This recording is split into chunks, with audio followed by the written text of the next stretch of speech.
Hello दोस्तों, my name is Bablu Saini. तो स्वागत है आप सभी का हमारे फिर से एक बार यूट्यूब चैनल। आप सभी के लिए हम लोग इस वीडियो में लेकर आए हैं कि जावा स्क्रिप्ट का जो फंक्शंस है वो आप कैसे यूज़ ले सकते हो, कहाँ कहाँ उसको यूज़ कर सकते हो, आप एक खुद का फंक्शन कैसे बिल्ड कर सकते हो, या फिर जो जावा स्क्रिप्ट के अंदर जो लॉजिक होता है उसको आप जावा स्क्रिप्ट के अंदर कैसे लिख सकते हो। तो ये सारी चीज़ें हम इस वीडियो में देखने वाले हैं। तो देखो, अगर बात की जाए जावा स्क्रिप्ट में फंक्शंस की, तो मोस्टली जो जावा स्क्रिप्ट के फंक्शंस है उसका कहाँ यूज आता है, तो ये चीज आज हम इस वीडियो में देखने वाले हैं। हाँ दोस्तों, तो बात की जाए अगर जावा स्क्रिप्ट में फंक्शंस की, तो हमारे मन में सबसे पहले देखो ये आता है कि जावा स्क्रिप्ट में जो फंक्शंस हैं उनको बनाया क्यों गया, क्योंकि बिना जावा स्क्रिप्ट के भी तो काम हो सकता था ना। लेकिन इन जावा स्क्रिप्ट के फंक्शंस हैं उनको क्यों बनाया गया, तो देखो इनका रीजन ये है कि आप अगर कोड में काम करते हो, आप उसमें क्या करते हो, मल्टीपल लाइन ऑफ कोड जो होता है आपका वो आप लिखते हो। तो आपका काफी कोड ऐसा होता है जो आपको हर जगह सेम यूज लेना होता है। तो आप क्या करोगे इस स्टेज पे, क्या करोगे आप कि उस कोड को आप जो क्या है बार बार उसको कॉपी करोगे। लेकिन आप उसको बार बार कॉपी तो कर सकते हो, लेकिन आप उसको बार बार जो है उसको चेंज नहीं कर सकते। जैसे मैंने एक कोड को जैसे मैंने कुछ भी लिखा, एक HTML में या कुछ भी, आप मान लो मैंने कोई कोड लिखा है, उसको आपको 10 जगह यूज लेना है, तो मैं क्या करूंगा, उस कोड को कॉपी करूंगा और 10 जगह पेस्ट कर दूंगा। लेकिन मुझे उसके अंदर कुछ मॉडिफिकेशन करना होगा, तो मैं क्या करूंगा, 10 जगह जाकर उसको मैंने जहाँ पेस्ट किया है वहां पर मैं उसमें चेंज करूंगा। लेकिन ये बहुत लंबा प्रोसेस हो जाता। तो आप इस स्टेज पर आके क्या सोचोगे कि हमारे पास कुछ ऐसा होता कि हम इस कोड को एक सेपरेट रख सकते हैं। तो आपका जो कोड को आप जो कोड को सेपरेट रखोगे, तो उस कोड को सेपरेट करने के लिए जावा स्क्रिप्ट के अंदर फंक्शंस बनाए गए। तो आप क्या करोगे, आपका जो कोड है उसको आप फंक्शंस के अंदर डालोगे। तो आपको ये समझना है कि जो फंक्शन को ब्लॉक करते हैं या फिर आप किसी कोड को सेपरेट करते हो फंक्शंस के द्वारा किया जाता है। तो एक बार हम इस चीज़ को प्रैक्टिकली देखते हैं जिससे आपको ज़्यादा समझ में आएगा। तो चलते हैं हमारी कंप्यूटर स्क्रीन पे। हाँ तो दोस्तों, हम आ चुके हैं हमारी स्क्रीन पर। तो आप लोगों को मेरी स्क्रीन दिख रही होगी। तो अपन पढ़ने वाले हैं इसमें फंक्शंस। तो यहाँ पर फटाफट एक फाइल क्रिएट कर लो, function.html।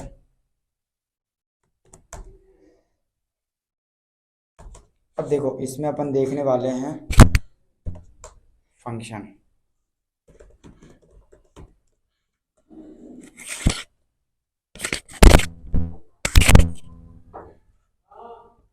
फंक्शन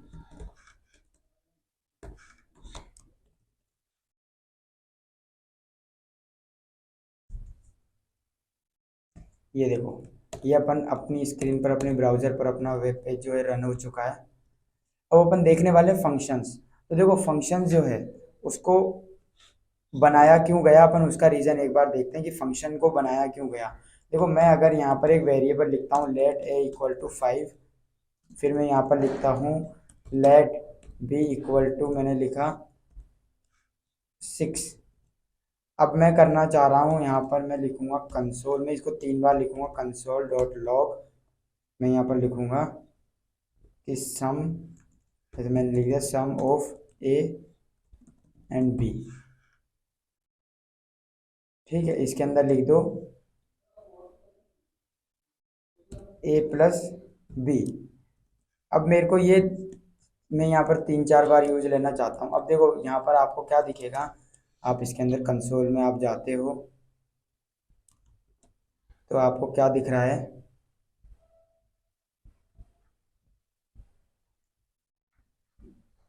ये देखो आपको दिख गया 11 11 11, मतलब इनका इन ए और बी का सम हो गया।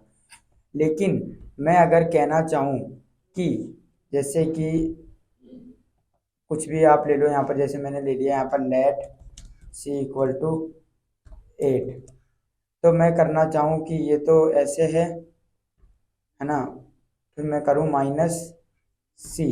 तो ये मेरे को देखो सब में करना पड़ रहा है, मतलब एक ही कोड अगर मैं सेम बार यूज ले रहा हूँ तो देखो मेरे को ये बार बार करना पड़ रहा है। अगर ये वाला कोड 1000 लाइनों में लिखा होगा तो मेरे को ये 1000 बार लिखना पड़ेगा। अब मैं चाहता हूँ कि देखो जैसे ये सम हो जाए तो उसके बाद मेरे को एक डन प्रिंट करवाना है। क्या करवाना है, डन प्रिंट। तो देखो आप क्या करोगे, यहाँ पर देखो आ गया 3। तो देखो यहाँ पर डन प्रिंट करवाओगे तो आप यहाँ क्या लिखोगे, कंसोल डॉट लॉग, यहाँ पर लिखोगे आप डन। तो ये चीज़ देखो मेरे को सबके नीचे लिखनी पड़ेगी अगर मैं विदाउट फंक्शन के काम करता हूँ। तो मेरे को ये चीज़ सबके नीचे लिखनी पड़ेगी। ये देखो ठीक है, ये देखो ये आ गया, डन डन डन। लेकिन ये चीज़ अगर आपके पास 1000 लाइनों का कोड है तो आपको ये चीज़ें 1000 बार लिखनी पड़ेगी। लेकिन अपन क्या करेंगे, अगर अपन फंक्शन बनाते हैं, जैसे कि मैंने यहाँ पर बना दिया फंक्शन। देखो फंक्शन को बनाने का तरीका क्या होता है, आप यहाँ पर लिखोगे फंक्शन, इसके आगे स्पेस दोगे, यहाँ पर होता है फंक्शन का नेम। तो फंक्शन का नेम दे दिया मैंने टोटल सम इक्वल, इसके बाद मैंने ये जो है सम के बाद मैंने ये ब्रैकेट और ये मैंने ये लगा दिया, ये अपना बन गया फंक्शन। इसको अब इसके अंदर मैंने 2 पैरामीटर दे दिए, इनको बोलते हैं अंदर वालों को पैरामीटर। तो मैंने दे दिया इसमें parameter first and parameter second. अब देखो आप यहाँ पर क्या करोगे, इसकी जगह आप क्या लिखोगे, जो इसको फंक्शन को, अब जैसे फंक्शन के अंदर मैंने लिख दिया, ये जो पैरामीटर होते हैं इनको आप लोकल वेरिएबल्स की तरह आप इनको यूज ले सकते हो। जैसे कि फंक्शन के अंदर जो है, आप जैसे ये वेरिएबल आपने जो बनाया है, let A equal to B, और let A equal to 5, B equal to 6, C equal to 8, आपने ये लिया है। तो इनको आप जैसे वेरिएबल की तरह आप यूज ले रहे हो, ए प्लस बी माइनस सी, तो ऐसे ही आप पैरामीटर को जो है लोकल वेरिएबल की तरह यूज ले सकते हो। जैसे मैं यहाँ पर लिख दूंगा para first plus parameter second. मैं इसको क्या कर दूंगा, रिटर्न कर दूंगा। मेरे को अगर रिटर्न करना है तो मैं यहाँ से रिटर्न कर दूंगा parameter first and parameter second. आप यहाँ से रिटर्न भी कर सकते हो या कुछ भी कर सकते हो। ठीक है, अब मैं यहाँ पर क्या करूँगा, इस फंक्शन को कॉल, अब देखो ये फंक्शन जो है ये रन नहीं होगा अभी। क्या हुआ, ये देखो फंक्शन रन नहीं हो रहा क्योंकि आपने इस फंक्शन को अभी तक कॉल नहीं करवाया। अगर आप इसको कॉल करवाओगे ये फंक्शन तभी एग्जीक्यूट होगा। तो इसको रन कैसे करवाना है, यहाँ पर लिखना है फंक्शन का नेम। तो यहाँ पर लिखोगे, इसको स्पेलिंग मिस्टेक होगी, टोटल सम लिख दो यहाँ पर। तो इसको कॉपी यहाँ पर लिख दोगे आप टोटल सम, इसमें आप फंक्शन को कॉल करवा दोगे। तो ये चीज़ आप यहाँ पर सब जगह कॉल करवा दो। अब यहाँ पर आप दे दोगे, क्या दे दोगे, सी को हटा दो, इसके अंदर वैल्यू पा, जो ये पैरामीटर्स है, या मैं आपको आने वाली वीडियो में समझाऊंगा कि पैरामीटर एक्चुअली में काम कैसे करता है। ठीक है, अब देखो आपने क्या करा, यहाँ पर डाल दिया ए कोमा बी। अभी पैरामीटर मत समझो कि पैरामीटर क्या होता है। नॉर्मली फंक्शन को देखो कॉल कैसे किया जाता है, कि मैंने यहाँ पर लिखा कि फंक्शन को देखो कॉल कैसे करना है। ये आपने फंक्शन बना दिया, फंक्शन को आपको कॉल कैसे करना है, टोटल सम को लिखना है, फंक्शन का नेम लिखना है, और फंक्शन के नेम के बाद ये 2 ब्रैकेट लगाने। इसका मतलब है कि ये फंक्शन कॉल हो गया। ठीक है, एक बार के लिए इसको आप ना अभी के लिए कमेंट मार दो, क्योंकि पैरामीटर जो है मैं आपको थोड़ी देर में समझाऊंगा। तो देखो आप एक बार विदाउट एक फंक्शन बना लो फटाफट। आपने क्या लिखा, फंक्शन, फंक्शन का नेम लिख दिया मैंने, कुछ भी लिख दिया हेलो। ठीक है, इसके बाद ये करा और इसके बाद आपने ये कर दिया। ठीक है, ये करने के बाद आपने इसमें लिख दिया कंसोल डॉट लॉग, इसमें मैंने लिख दिया नॉर्मली हाई। अब देखो ये हाई कब प्रिंट होगा, जब आप इस फंक्शन को कॉल करोगे। जब भी ये फंक्शन एग्जीक्यूट होगा तब क्या होगा, ये हाई प्रिंट होगा। तो इस फंक्शन को फटाफट एग्जीक्यूट करवाओ। तो आपने ये फंक्शन को क्या करा, एग्जीक्यूट करवा दिया। तो देखो अब देखो, ये देखो हाई आ गया। तो क्या होगा, हाई आने के बाद ये बोला सी इज नॉट डिफाइंड। तो आपको क्या करना है, सी को हटा देना है। कमेंट कर दो एक बार के लिए। देखो हाई आ गया, मतलब कि ये फंक्शन जो है, अगर देखो मैं इस फंक्शन को कॉल नहीं करता हूँ तो देखो ये फंक्शन रन नहीं होगा, ये हाई जो है वो प्रिंट नहीं हो रहा है। तो इसको बोलते हैं, देखो फंक्शंस कैसे बनते हैं। फंक्शन को देखो कैसे बनाना होता है, एक बार आप दोबारा समझ लो। आपको कुछ नहीं करना, आप नॉर्मली क्या करोगे,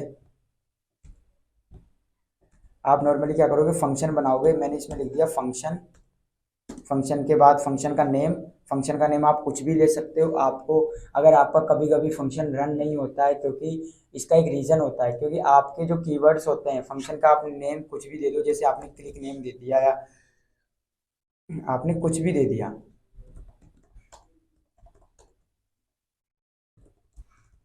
इसको क्या करो, फटाफट फंक्शन को कॉल करवा लो। देखो अपना क्या आ गया, हाई आ गया। तो आप फंक्शन का नेम कुछ भी दे सकते हो, लेकिन कभी कभी आपके फंक्शन का जो नेम है वो रन नहीं होता है, क्योंकि कोई कोई कीवर्ड्स ऐसे भी होते हैं जो जावा स्क्रिप्ट के अंदर रिजर्व कीवर्ड होते हैं, तो वो आप यूज नहीं ले सकते। तो कभी ऐसी प्रॉब्लम आए कि आपने कोड भी सही लिखा है और आपका फंक्शन रन नहीं हो रहा, तो वहाँ पर आप करें कि आपका जो फंक्शन है उसका आप नेम चेंज करके देखें, आपका फंक्शन जो है वो रन हो जाएगा ईजिली।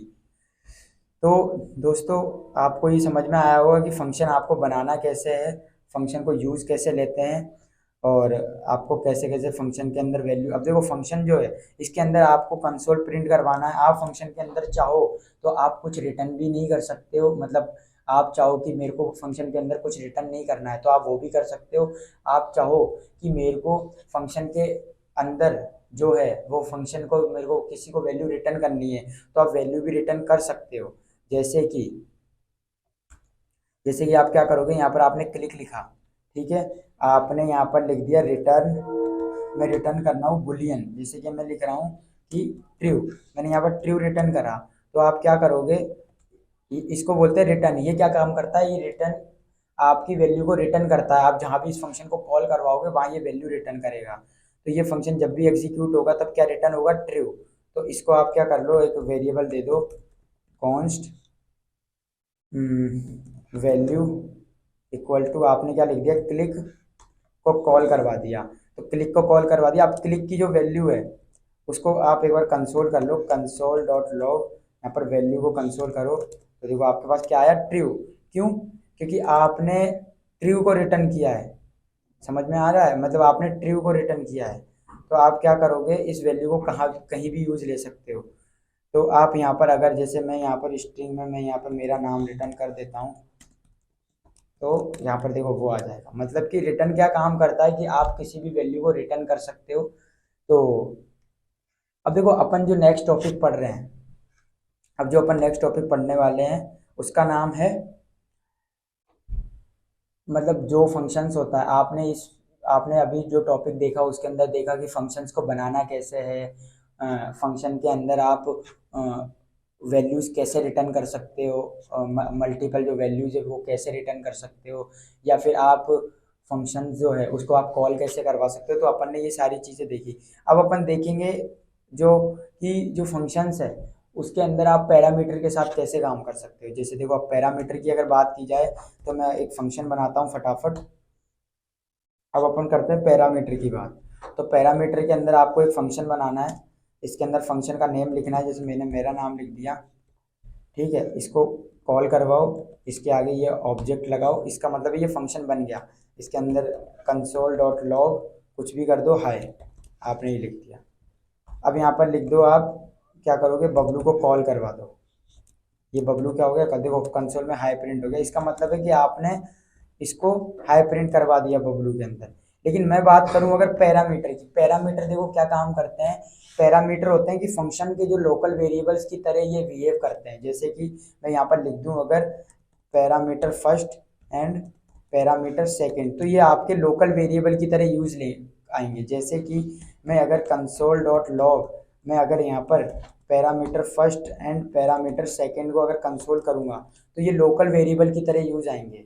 तो देखो, आपको इनकी पैरामीटर फर्स्ट और पैरामीटर सेकंड की वैल्यू कहाँ से भेजनी पड़ेगी, जहाँ आप फंक्शन को कॉल करवा रहे हो। तो आप फंक्शन को कॉल करवा रहे हो तो पैरामीटर फर्स्ट की वैल्यू तो भेज दी मैंने 1 और इसकी भेज दी 5।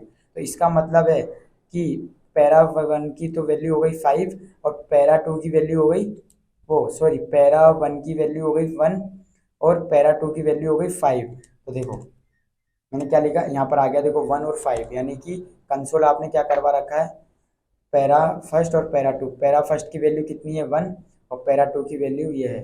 तो ये है पैरामीटर्स, कि आप पैरामीटर्स के साथ कैसे काम कर सकते हो। तो देखो अपन एक बार इसको थोड़ा डीपली एग्जांपल के साथ समझते हैं। देखो मैंने एक फंक्शन बनाया इस नाम से, बबलू के अंदर पैरा फर्स्ट और पैरा 2 के नाम से मैंने एक फंक्शन बनाया। इसके अंदर मैंने क्या कर दिया, रिटर्न कर दिया पैरा फर्स्ट प्लस पैरा 2। मैंने मतलब पैरा 1 को और पैरा 2 को मैंने क्या, पैरामीटर 1 को और पैरामीटर 2 को प्लस करके दोनों को जो इनका जो आएगा वो इनको मैंने क्या कर दिया, रिटर्न कर दिया। ठीक है। अब देखो आप यहाँ पर क्या करोगे, आपने यहाँ पर मैंने यहाँ पर कुछ बात कही थी कि आप फंक्शन को यूज लेते हो तो क्या होता है, आप इसी कोड को एक सेपरेट जगह यूज ले सकते हो। जैसे कि आपने यहाँ पर लिखा था ये, देखो आपको सेम कोड ये बार बार लिखना हो रहा है। तो मैं अगर यहाँ पर सी की जगह मैं अगर यहाँ पर माइनस की जगह प्लस करना चाहूँ तो देखो मेरे को सब जगह यूज लेना पड़ रहा है। ये देखो सारी जगह मेरे को प्लस करना है, क्योंकि ये होता है कॉपी वाला काम कि आपको सेम कोड अगर यूज लेना है तो आप इनको कॉपी करके यूज लोगे। लेकिन जो आप फंक्शन यूज लेते हो तब आपका कोड क्या है, बिल्कुल शॉर्ट टर्म में हो जाता है। जो कॉमन कोड है वो सिंगल एक सेपरेट जगह स्कोप में चला जाता है। जैसे कि अगर अपन बात करें ये चीज़ आप फंक्शन में यूज ले सकते हो। जैसे कि वन ABC के अंदर जैसे कि क्या करेंगे, मैंने यहाँ पर रिटर्न कर दिया पैरामीटर फर्स्ट और पैरामीटर टू को, इसको तो यहाँ पर इस बबलू को यहाँ पर क्या करवा दो, आप कॉल करवा दो। और इसके अंदर एक यहाँ पर जैसे आपने वेरिएबल बनाया लेट a इक्वल टू 5 और लेट b इक्वल टू मैंने लिख दिया 5। तो देखो क्या होगा, यहाँ पर बबलू को आप कॉल करवाओगे तो यहाँ पर लिख दोगे a, b। इसका मतलब क्या है, आपने बबलू के फंक्शन को कॉल करवाया और इसमें पैरामीटर की वैल्यू कितनी भेज दी, a और b। a की वैल्यू कितनी है 5 और b की वैल्यू 5 है। इसका मतलब है यहाँ पर भी 5 चली गई और इधर भी 5 चली गई। तो इसका मतलब है कि ये दोनों वैल्यू क्या हो गई, इसके पैरामीटर फर्स्ट में और पैरामीटर टू में ऑटोमेटिक चली गई। इनको आप लोकल वेरिएबल की तरह आप यूज ले सकते हो। तो देखो यहाँ पर ऑटोमेटिक आप लिखोगे a और मैं यहाँ पर लिखूंगा b। तो इसका मतलब है कि आपने पैरामीटर की वैल्यू भेज दी, बबलू फंक्शन के अंदर पैरामीटर्स की वैल्यू आपने भेज दी। तो देखो ये चीज़ आप क्या करोगे, सब में फंक्शन कॉल करवा दोगे नॉर्मल, आपको कुछ नहीं करना।